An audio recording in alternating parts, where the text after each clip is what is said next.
નમસ્કાર, હું છું પ્રિયા અને તમે જોઈ રહ્યા છો જનતા કી જાણકારી ન્યૂઝ।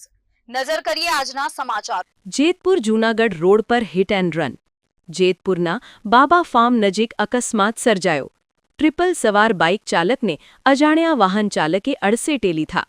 ઘટના સ્થળે મોટી સંખ્યામાં લોકો એકત્ર થયા હતા। અકસ્માતમાં પરપ્રાંતીય 3 શખ્સો ઇજાગ્રસ્ત, તમામને સરકારી હોસ્પિટલ ખસેડવામાં આવ્યા। 2 વ્યક્તિને વધુ ગંભીર ઇજા પહોંચતા જૂનાગઢ ખાતે રિફર કરવામાં આવ્યા। અકસ્માત સર્જી અજાણ્યો વાહન ચાલક નાસી છૂટ્યો।